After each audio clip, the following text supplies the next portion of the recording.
Hello everyone and welcome to the Carcode YouTube channel. If you're new here, my name's Sam. Make sure to hit subscribe down below for all the latest new car content. Today I'm checking out the updated facelifted Kia Sportage. First of all, a huge thanks to Kia UK for having me along at the UK launch of this car. It's very exciting to be here. The Kia Sportage is one of the UK's best-selling cars, the second to be exact. We're a big fan of these over here. But not only is it the UK's best-selling Kia, it's Europe's best-selling Kia and it's also worldwide best-selling Kia. So it's safe to say it's a big deal for the brand. The current guise of the vehicle is already selling so well it didn't really need a tweak, but here we are. The Koreans always like to stay on top of it, especially when we have tough competition from all over and also more affordable rivals coming from China. Kia really need to mark their stamp and show that they are worth that extra bit compared to some cheaper rivals coming in now. So today I'm going to tell you everything you need to know about the facelift, focusing on some of the changes that have been made.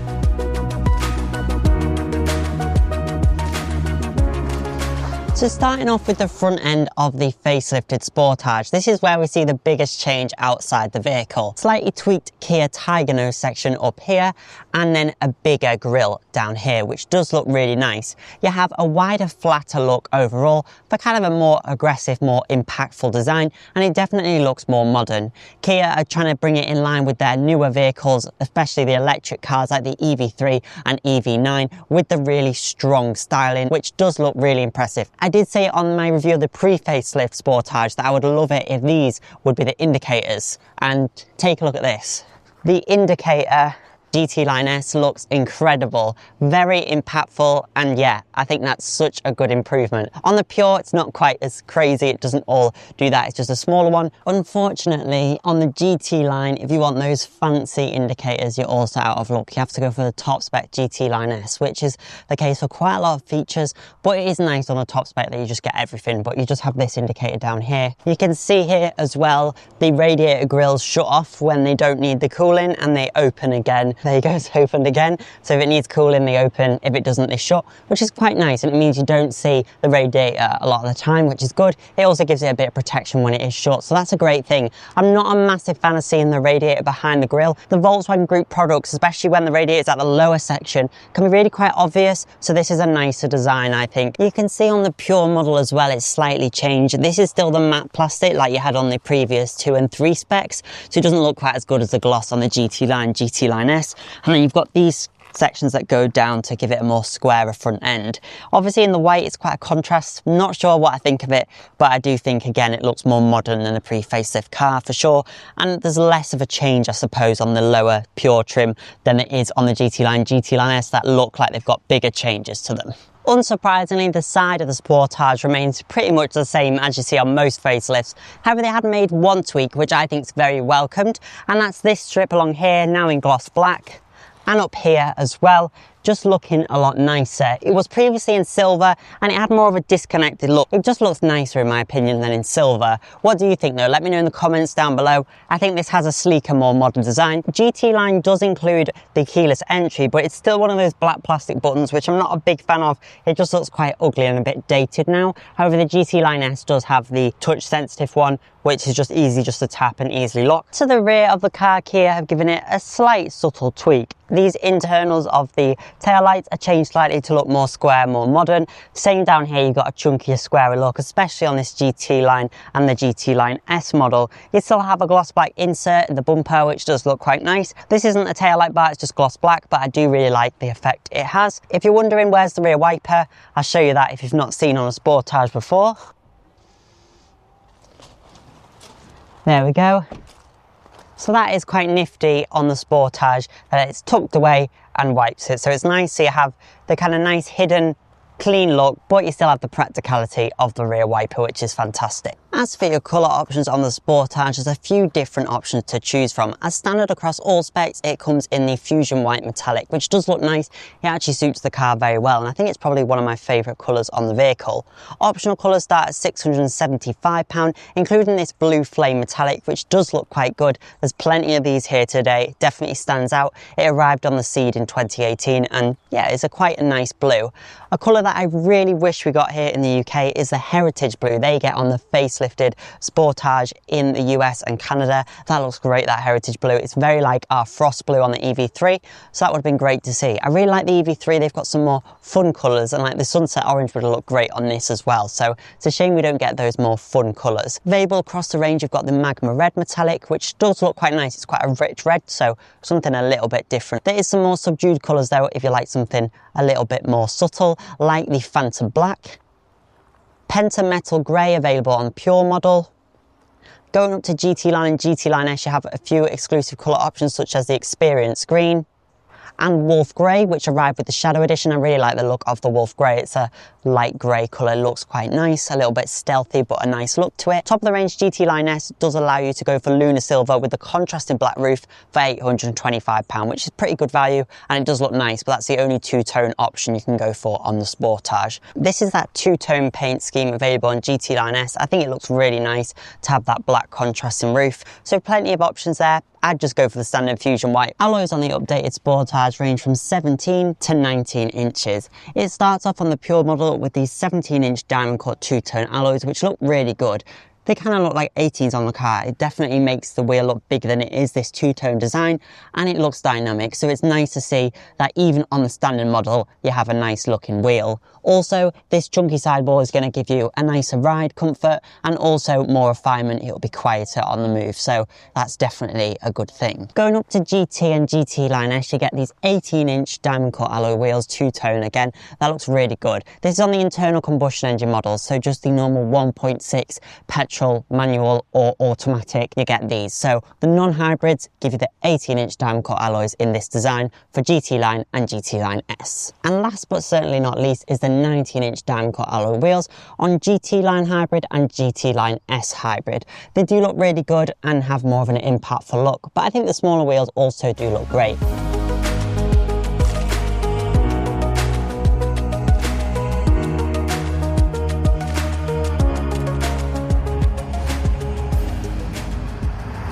So I'm now driving the updated Sportage HEV. I didn't actually drive the previous HEV Sportage. I did drive the normal internal combustion engine version, but I have driven the Nero with the same hybrid system, just less powerful, and that was good. What's changed on this? Well, it is more powerful than it was before. Previously, it offered 207 brake horsepower, and now it offers 235 brake horsepower. Faster 0 to 62, which is good to know. So this all-wheel drive model will get you from 0 to 62 in 8.1 seconds, the normal front-wheel drive model in just 7.9 seconds. That's better from the previous 8.7 on the all-wheel drive and 8.4 on the two-wheel drive version. Maximum 280 Newton meters of torque from the petrol engine alone, and plenty more from the electric motors as well. Under the bonnet, you've got a 1.6 litre turbocharged 4-cylinder petrol engine, which is used across the range from the internal combustion engine to the self-charging hybrids, and it'll also be the same unit used in the plug-in hybrid model. Because it's not only cosmetic changes that have been made, they have made some mechanical improvements as well. Your bonnet is still not on hydraulics, it's just a manual. And it's a little bit heavy, but you won't be having to open it too much. Underneath the bonnet on most cars would be the most common option would be the self-charging hybrid, known as the Hyundai and Kia Group Smart Stream system. This uses a 1.6 litre turbocharged 4-cylinder petrol engine mated with electric motors, either being all-wheel drive or the most common front-wheel drive, as this GT Line model is.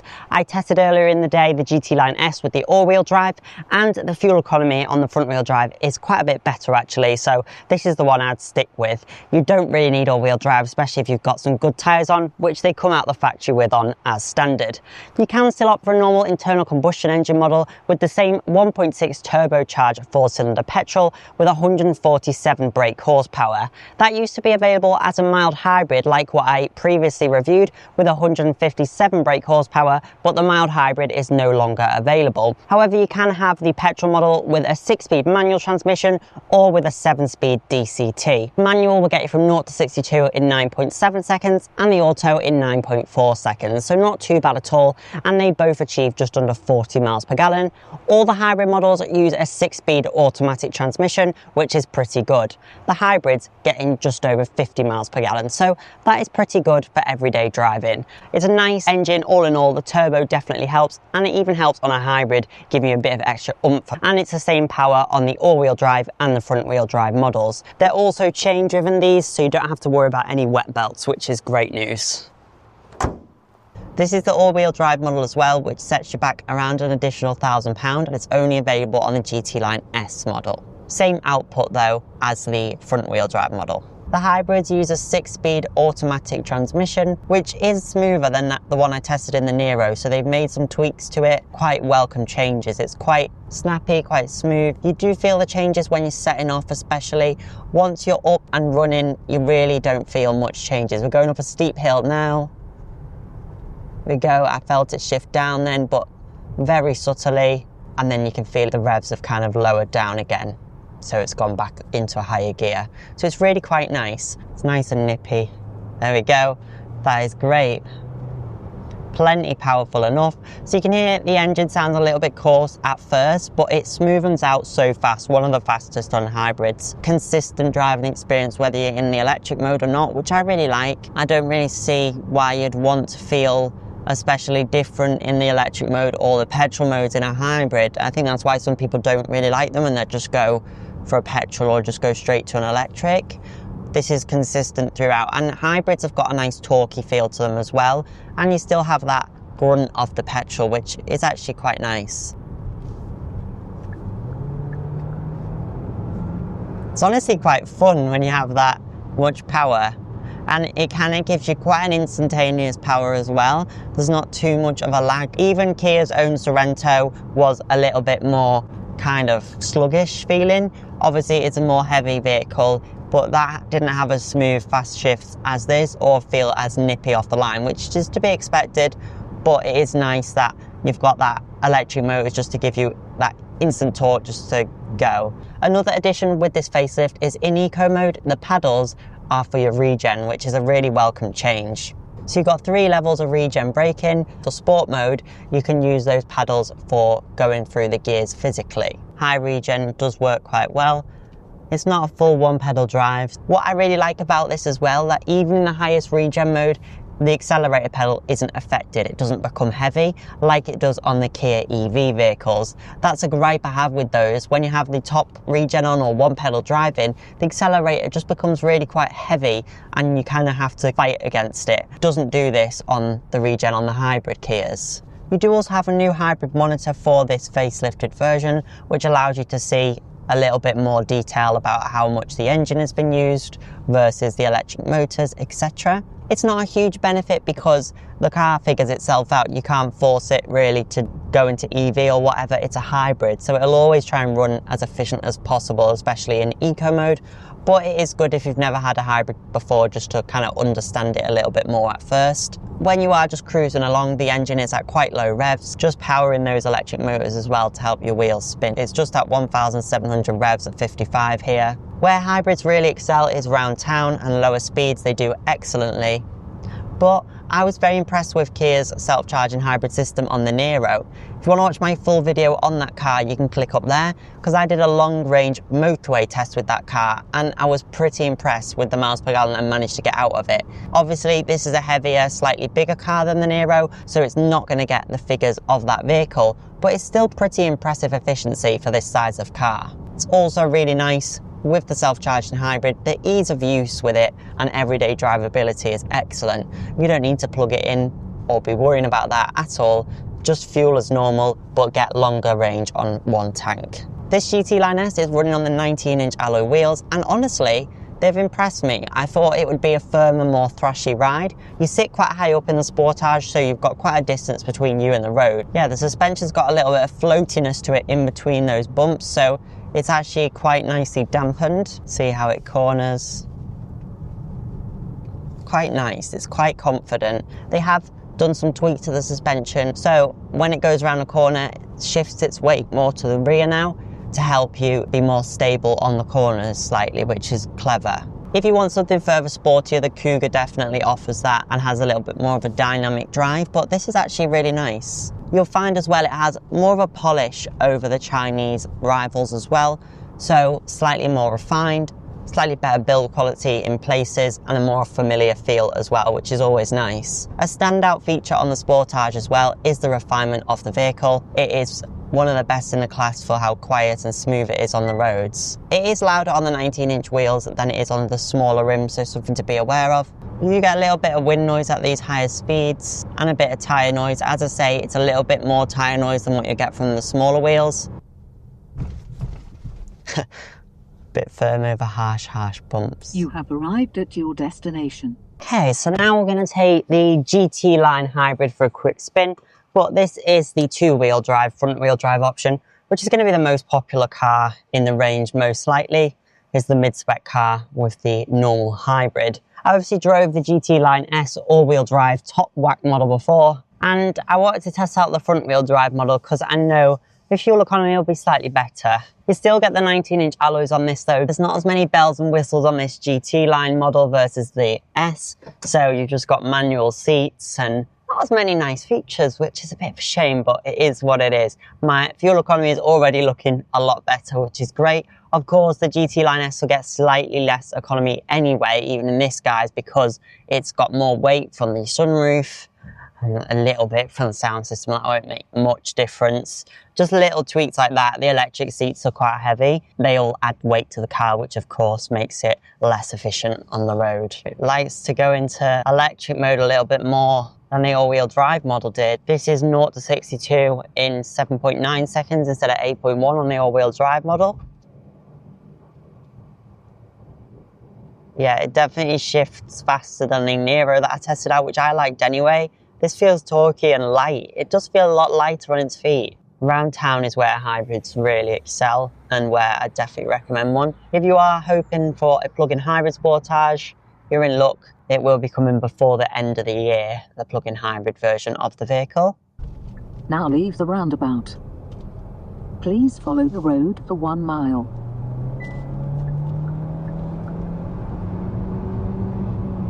There you go. Impressive for a hybrid, that acceleration for sure. The turbo 100% helps, and I really like that they've included it on the vehicle. It is great to see because not all hybrids are turbo and most aren't actually. So the Kuga does offer similar acceleration because it's got a 2.5 litre petrol engine, but it's not a turbo. No adjustable lumbar support unfortunately on this GT line. You could hear the turbo then. You don't often hear it on the car. You heard it kick in, which was nice.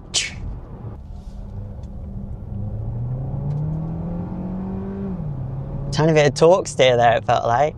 Honestly, it's powerful. It's good. I think it's quite a nice hybrid to drive if you like driving. It's not a sports car, but for a family SUV, it actually provides good enough engagement. Of course, flooring it like that everywhere is not going to help your fuel economy, but how good is it that you can actually do that? It's not a slog. It's so seamless, the transition when the engine kicks back in, which I really like. And stepping foot in the Kia Sportage, what's changed? Well, this is kind of where you see some main differences from the outgoing model, and they're very welcome changes actually. You've got the new style steering wheel. This same steering wheel is used in the EV3 Air model, so like the base model, and it actually looks really good in the Sportage. I wasn't sure on pictures, but it looks really nice.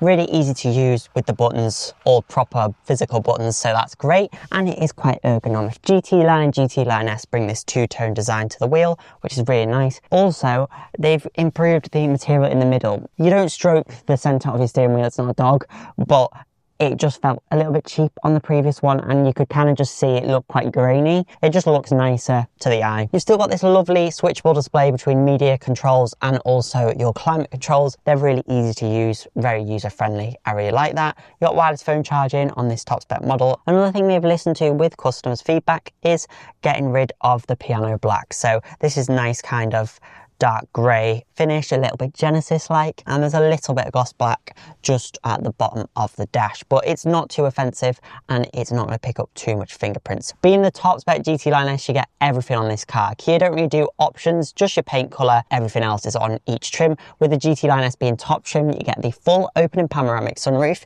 8-speaker Harman Kardon sound system, heated and ventilated front seats. There's so much on this vehicle that you get, which is so great to see. Got the heads-up display on this GT Line S model, 12.3-inch digital dials just down here. Only on this top spec model, unfortunately. Electric tailgate on this GT Line S. Some other changes, you've got the drive mode button on the steering wheel, eco and sport mode, which is nice. I just leave it in eco mode most of the time.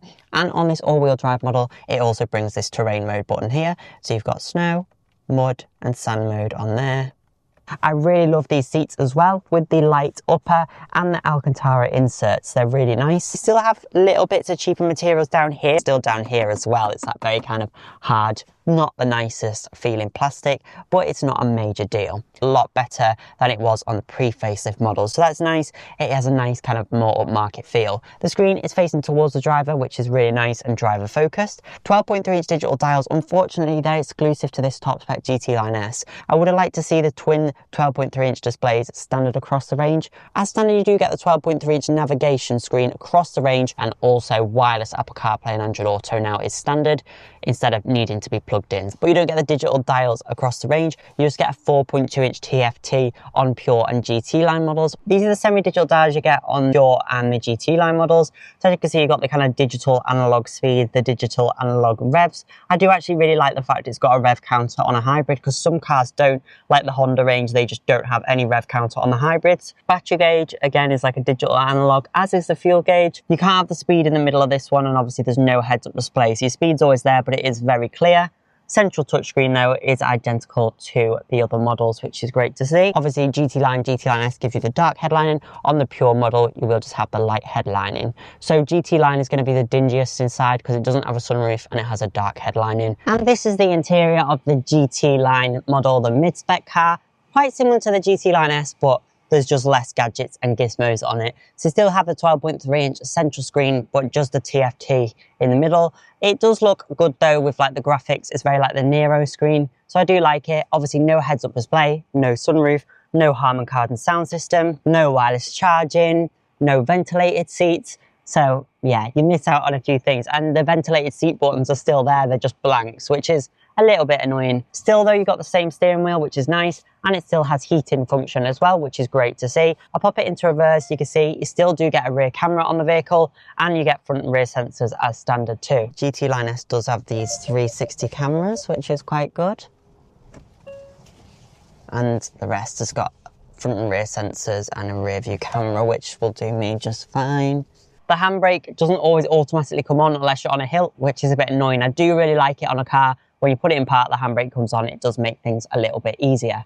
The seats on this feel very similar to the GT Line S seat. The uppers are slightly different, so it's fully dark on this, which some people might prefer, but I actually do quite like the contrasting with the lighter upper and then the darker lower on the GT Line S, because it's not really much more maintenance you need to do with them. It's nice. The fabric on the Pure model does look largely improved though from the previous fabrics available on the range, which is great to see.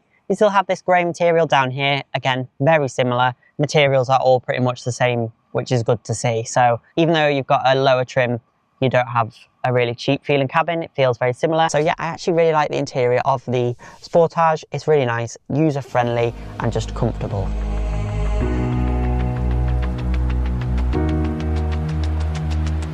Well, on this GT Line and the Pure model, you just get a manual hatch. However, it's not majorly heavy. I mean, it's a bit of a skill to shut it with one hand.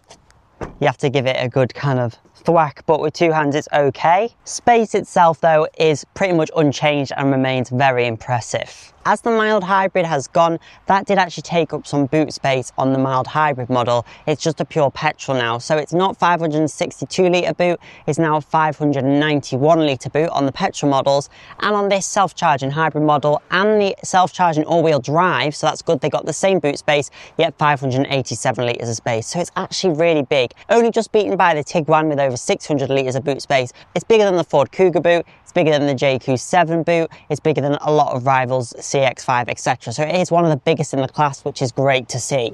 As you can see, you've got that retractable load cover, which is a nice feature on an SUV. Perhaps doesn't feel the most quality, but it doesn't make any noises on the move, which is good. Under here, you've got loads of space. Again, this doesn't feel the best quality, just a polystyrene insert for your different sections in the boot. That could be a little bit nicer, but it does the job. You can, of course, take that out as well and lower the boot floor to give you more boot space. So that's great to see. Your tyre mobility kit's just under there as well. And that comes with the vehicle, so that's good. You can, of course, drop the boot floor as well if you take that polystyrene insert out and give yourself a bit more of a deeper boot should you wish. You do also have your little levers to fold the rear seats down as before. Really easy to do. You've also got a little 12-volt socket here as well, which is always handy to have. Pure and GT line models just give you this manual handle, which is always nice to have, always appreciated, especially with an SUV where that stretch is a bit higher to the top. If you're around 5 foot, it would be a bit of a stretch, but for most people, that handle's not too far. So you can see there, the seats don't look that flat, but they do push down like so. So you have a nice slope up. It's not completely flat, but it is better than a lot of Volkswagen Group cars that kind of sit with the seats quite high when you fold them. This isn't too bad, so big items can be slid up and stuff. How's the actual back seats themselves though? Let's check that out. As for the rear practicality, it is unsurprisingly unchanged, which isn't a bad thing. It's one of the bigger mid-size SUVs here in the UK. So this is my seating position. I'm about 5'8". Got loads of knee room, headroom's really good too. You've still got that nice armrest, which is really good quality. It doesn't hit the base. It feels nice and premium, and you've got 2 cup holders there. You've also got your recline little lever at the side. It does feel a bit plasticky, a bit cheap, but at least you've got the function. A lot of cars don't have that, but some do. Cars like the Kuga and the Tiguan have this function, so it's really nice to have it for your rear passengers for sure, definitely. You've also got climate control back here as well, which is nice, with actual physical controls for climate and vents as well. And you've got USB-C on the back of each seat as before, and a little hook as well. You've also got a pocket on the back of each and a little hanger here.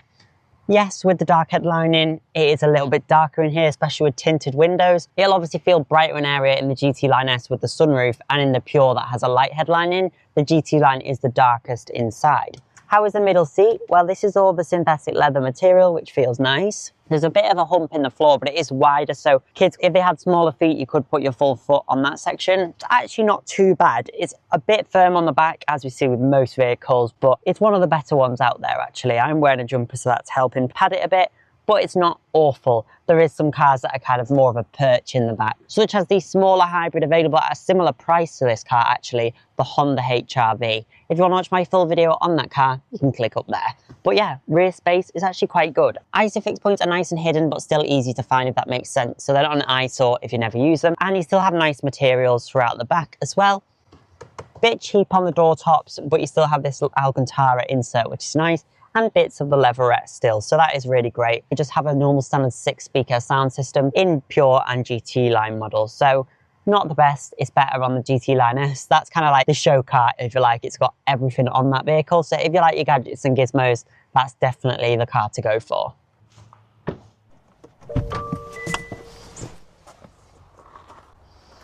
So then, the facelifted Kia Sportage, what do I think? Well, the Sportage was already a great car. It's very popular for a good reason. It's practical, it's comfortable, stylish, fairly economical as well, and pretty much does everything you want. At a good price too, for a quality vehicle. So it ticks a lot of boxes. Also, even at higher speeds, it's nice and refined, and it's a comfortable vehicle to drive day in, day out. If you're doing especially a lot of town driving, you'll benefit a lot of the time from it going into the electric only mode, so it's just saving a lot of fuel in that mode too. And it's got a lot of torquey feel to it, which means it's actually quite a joy to drive. Nice that you've got the paddles for regen braking, and of course you've got the sharper exterior style and the sharper interior as well. So all those things make it an even more attractive offering.